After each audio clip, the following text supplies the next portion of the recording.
Ine, hormatly vatandaşlar, Ýaşymyrat Ismaýylow.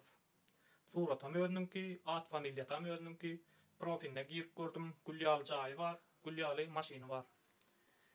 Vatandaşlaryň tike gidýäni daşary ýurda, aç ölýän ýok şu ýurtda, wagt şu ýurtdan gidenleri gelte atmaly, haramlar diýär. Bunun maksady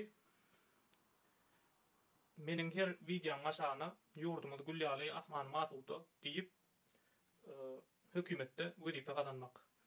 Bu şan şöhret kazanypdyr, pul kazanypdyr, indem hökümetde wedipe kazanmak diýär. Başga da şu TikTok'ta, sosial mediada bide goşgucu gaýdyp beren bolup, duýgudaşlyk bildiren bolup, hökümetiň ýallaklary bar.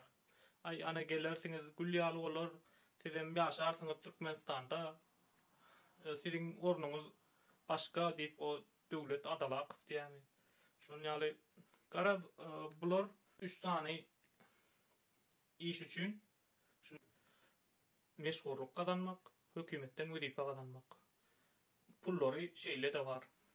Atyl şygatlar doňuz depä çyksa, ilaglap çyksa, göteriler, düňdörler, dünýäler diýär.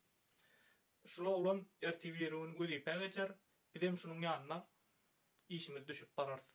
Ebäbi 2024-nji ýyl ýurtdaşyndaky türkmenleriň pasporty dolýar we mezur Türkmenistana gitmeli. İlk bilen bizi tagarlar, goýdyp, ýurtdaşyndan getiren pulmudy alarlar. $1000, $2000 şo pulu berip bilenlere ýurtdaşyna göýererler. Berip bilmediklerim galar. Ýöne bir şert bilen aeroportdan geçende prezidentime de söýge aýma, hökümet işgärlerine söýge aýma, soňunda watandaşa da söýge aýma diýip geçirirler. Bolmasa da seni eýders diýip aýdarlar. Garaz dünýäli haramladalara biz hyzmat etmeli. Bular bizi şuňa maldaýar, ertiri maldar, birine maldar, her türlü goşgujuk, her türlü asmany masuda ýurdum parahat, ya ýene orda.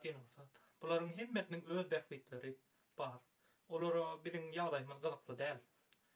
Asuda asmanam olara bizi alda taala kazanan pullaryny tomo üçin gerek. Olaryň öz jüýsün bilýär. Biz gul bolduk, biziň çağlarymyzdan gul bolar. Bulara galta biziň akdyklarymyzdan gul bolar.